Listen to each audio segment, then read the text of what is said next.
Hello and welcome to helping academy YouTube channel. আজকের ক্লাসে আমি তোমাদের জন্য নিয়ে এসেছি ডাব্লিউবিএসএসসি গ্রুপ সি এবং গ্রুপ ডি ইন্টারভিউ প্রিপারেশনের জন্য একটি স্পেশাল ক্লাস। এই ক্লাসে রয়েছে পশ্চিমবঙ্গের শিল্প ও সংস্কৃতি, আর্ট ও কালচার থেকে 25টি গুরুত্বপূর্ণ প্রশ্ন। এই প্রশ্নগুলি কিন্তু আমি তোমাদের জন্য বেছে বেছে নিয়ে এসেছি। এই প্রতিটি প্রশ্নই তোমাদের ইন্টারভিউয়ের জন্য অতি গুরুত্বপূর্ণ।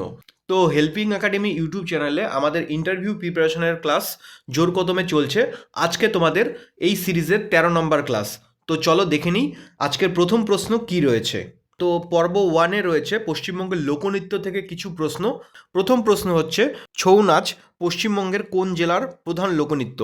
তোমরা সবাই জানো পুরুলিয়া জেলার। কোশ্চেন লেভেল কিন্তু ইজি টু মডারেট লেভেলের রয়েছে। প্রথমের দিকে কিছু সোজা প্রশ্ন রয়েছে এবং শেষের দিকে মডারেট কিছু কোশ্চেন তোমাদের জন্য রয়েছে। দ্বিতীয় প্রশ্ন রয়েছে, পশ্চিমবঙ্গের কোন জেলায় পোড়ামাটির মন্দির স্থাপত্য এবং শিল্পের জন্য বিশ্ববিখ্যাত? তোমরা সবাই জানো এই প্রশ্নের উত্তর হবে বাঁকুড়া জেলার বিষ্ণুপুর। আমাদের তৃতীয় প্রশ্ন রয়েছে, বাউল গান মূলত কোন দুই দর্শনের এক অপূর্ব মিশ্রণ?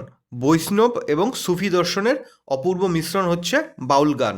আমাদের চতুর্থ প্রশ্ন রয়েছে, পটচিত্র বা পটের গান পশ্চিমবঙ্গের কোন সম্প্রদায়ের মানুষের সঙ্গে যুক্ত এবং এর প্রধান কেন্দ্র কোথায়? এই প্রশ্নের উত্তর হবে, এটি মূলত পটুয়া সম্প্রদায়ের সাথে যুক্ত। পশ্চিম মেদিনীপুর জেলার পিংলা বা নয়াগ্রাম পটচিত্রের জন্য বিখ্যাত। আমাদের পঞ্চম প্রশ্ন রয়েছে, গম্ভীরা নাচ পশ্চিমবঙ্গের কোন জেলার নিজস্ব লোকনৃত্য? মালদাহ জেলার।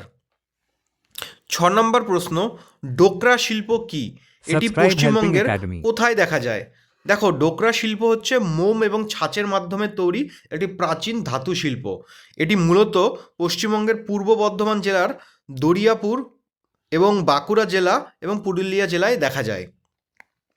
আমাদের 7 নম্বর প্রশ্ন রয়েছে, পশ্চিমবঙ্গের মাঝি মল্লারা নদীর বুকে সাধারণত কোন ধরনের গান গেয়ে থাকেন? এর উত্তর হবে ভাটিয়ালি গান। 8 নম্বর প্রশ্ন রয়েছে, ভাওয়াইয়া গান পশ্চিমবঙ্গের কোন অঞ্চলের মানুষের প্রাণের গান? দেখো, ভাওয়াইয়া গান হচ্ছে উত্তরবঙ্গের, বিশেষ করে কোচবিহার এবং জলপাইগুড়ি জেলার প্রাণের গান। দেখো, এই প্রতিটি প্রশ্নই কিন্তু ইন্টারভিউয়ের জন্য স্পেশালভাবে তৈরি। এই প্রশ্নগুলি তোমাদের ডাব্লিউবিএসএসসি গ্রুপ সি এবং গ্রুপ ডির ইন্টারভিউতে জিজ্ঞাসা করা হতে পারে। চলো দেখে নিই আমাদের 9 নম্বর প্রশ্ন কি রয়েছে। আচ্ছা, আমাদের 9 নম্বর প্রশ্ন রয়েছে, পৌষ মেলা কোথায় অনুষ্ঠিত হয় এবং এর মূল আকর্ষণ কি?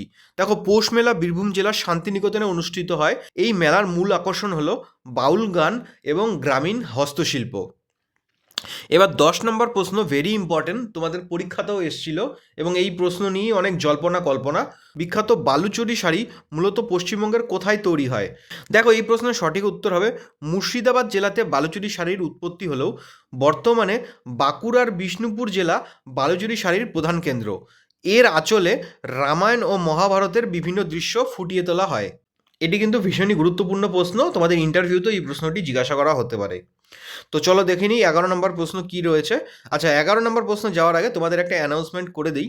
তোমাদের হয়তো অনেকেরই এখনও ঘুম ভাঙেনি যে ডাব্লিউবিএসএসসি গ্রুপ সি এবং গ্রুপ ডি ইন্টারভিউয়ের প্রস্তুতি নেব কিনা নেব না। দেখো, খুব তাড়াতাড়ি পশ্চিমবঙ্গে নতুন সরকার গঠিত হতে চলেছে। নতুন উদ্যমে আবারও নতুন নতুন রিক্রুটমেন্ট আসতে চলেছে এবং প্রিভিয়াস যে নোটিফিকেশনগুলি অলরেডি বেরিয়েছে এবং যেই পরীক্ষাগুলি তুমি দিয়েছো সেই পরীক্ষাগুলিরও রেজাল্ট আসতে থাকবে। তো এখনও যদি তুমি ঘুমিয়ে থাকো তাহলে আর কিছু বলার নেই। তবে যারা সিরিয়াস ক্যান্ডিডেট রয়েছে ডাব্লিউবিএসএসসি গ্রুপ সি এবং গ্রুপ ডির ইন্টারভিউ প্রিপারেশন নিতে যাও, তোমাদের জন্য আমাদের হেল্পিং একাডেমি নিয়ে এসেছে ডাব্লিউবিএসএসসি গ্রুপ সি এবং group D interview special batch. এই ব্যাচে তোমরা কি কি পাচ্ছ? এই ব্যাচে তোমরা পাচ্ছ ডিটেলস থিওরি ক্লাস এবং তার সাথে সাথে পাবে একদম real time live interview session, যাতে তোমাদের ইন্টারভিউ রিলেটেড সমস্ত রকম ভয় তোমাদের কেটে যায়। তোমাদের শেখানো হবে স্যারদের সামনে কিভাবে কথা বলবে, কিভাবে বসবে, তার জন্য স্পেশাল গ্রুমিং ক্লাস এবং তার সাথে সাথে রয়েছে হাই কোয়ালিটি নোটস, যা তোমার প্রস্তুতির জন্য একদম পারফেক্ট। তুমি যদি এই ইন্টারভিউ প্রিপারেশনের ব্যাচে ভর্তি হও, তোমার কোনো বই বা আলাদা করে প্রিপারেশন নেওয়ার দরকার পড়বে না। এই সমস্ত কিছু পাচ্ছ আমাদের ইন্টারভিউ প্রিপারেশন কোর্সে মাত্র 299 টাকায়। সমস্ত ক্লাসগুলি হবে গুগল মিটের মাধ্যমে। আমি তোমাকে গাইড করব ইন্টারভিউ প্রিপারেশনে তোমাকে সহায়তা করতে। তো তোমরা যদি এই কোর্সে ভর্তি হতে চাও তাহলে আমাকে হোয়াটসঅ্যাপ করো এই নাম্বারে 8167226626। অ্যাডমিশনের জন্য সমস্ত প্রসিডিওর তোমাকে হোয়াটসঅ্যাপে বলে দেওয়া হবে। এখন আমি তোমাদেরকে যে প্রশ্নগুলি করব, এই সমস্ত প্রশ্ন পশ্চিমবঙ্গের উৎসব, পালাগান এবং হস্তশিল্পের উপর বেস করে। আমাদের 11 নম্বর প্রশ্ন রয়েছে, ভাদু এবং টুসু উৎসব পশ্চিমবঙ্গের কোন অঞ্চলে পালিত হয়? দেখো, পশ্চিমবঙ্গের ভাদু এবং টুসু উৎসব পালিত হয় রাঢ়বঙ্গে, বিশেষ করে পুরুলিয়া, বাঁকুড়া এবং পশ্চিম বর্ধমান জেলায়। চলো দেখে নিই আমাদের পরের প্রশ্ন কি রয়েছে। আমাদের 12 নম্বর প্রশ্ন রয়েছে, পশ্চিমবঙ্গের কোন লোকনাট্য পালাগান অভিনয় এবং সঙ্গীতের মিশ্রণে তৈরি হয়? যাত্রা বা যাত্রাপালা কিন্তু পালাগান অভিনয় এবং সঙ্গীতের মিশ্রণে তৈরি হয়। চলো দেখে নিই 13 নম্বর প্রশ্ন কি রয়েছে। শ্যামা সঙ্গীতকে বাংলার ঘরে ঘরে জনপ্রিয় করার পেছনে কোন বিখ্যাত সাধক কবির নাম বিশেষভাবে জড়িত? এই প্রশ্নের উত্তর হবে সাধক রামপ্রসাদ সেন। চলো দেখে নিই আমাদের পরের প্রশ্ন কি রয়েছে। আমাদের 14 নম্বর প্রশ্ন রয়েছে, ইউনেস্কো পশ্চিমবঙ্গের কোন উৎসবকে ইনট্যাঞ্জেবল কালচারাল হেরিটেজ অফ হিউম্যানিটির স্বীকৃতি দিয়েছে? দেখো, ইউনেস্কো কিন্তু দু ধরনের জিনিসকে স্বীকৃতি দেয়, একটা ইনট্যাঞ্জেবল রয়েছে, একটা ট্যাঞ্জেবল রয়েছে। তো এক্ষেত্রে আমি ইনট্যাঞ্জেবল কালচারাল হেরিটেজ সাইটের কথা বলছি। তো এই প্রশ্নের উত্তর হবে কলকাতার দুর্গাপূজাকে। তো তোমাদের 15 নম্বর প্রশ্ন রয়েছে, নকশিকাঁথা পশ্চিমবঙ্গের কোন অঞ্চলের অন্যতম বিখ্যাত হস্তশিল্প? এই প্রশ্নের উত্তর হবে বীরভূম ও বর্ধমান অঞ্চলের।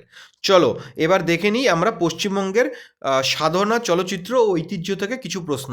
16 নম্বর প্রশ্ন রয়েছে, পুরুলিয়ার যে ছৌ নাচ রয়েছে তার মূল উপজীব্য বিষয় কি? দেখো, পুরুলিয়ার যে ছৌ নাচ রয়েছে এটি মূলত রামায়ণ ও মহাভারতের কাহিনী এবং পুরাণের যে বিভিন্ন শৌর্য বীর্যপূর্ণ কাহিনী রয়েছে তা পুরুলিয়ার ছৌ নাচের মাধ্যমে তুলে ধরা হয়।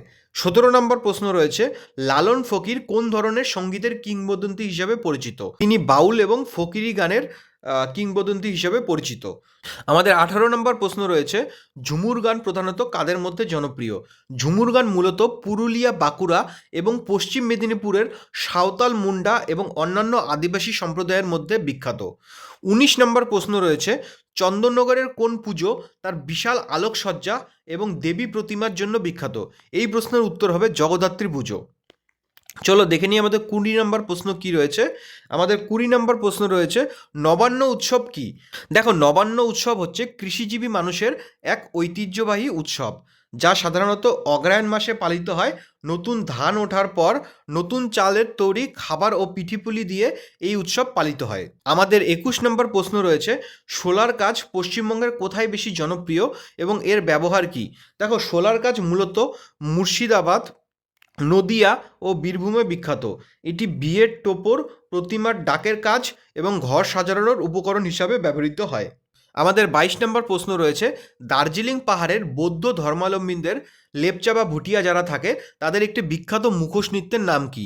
দেখো, তাদের যে বিখ্যাত মুখোশ নৃত্যটি রয়েছে তার নাম হচ্ছে ছাম বা লামা নাচ। 23 নম্বর প্রশ্ন রয়েছে, বোলান গান পশ্চিমবঙ্গের কোন অঞ্চলে গাওয়া হয়?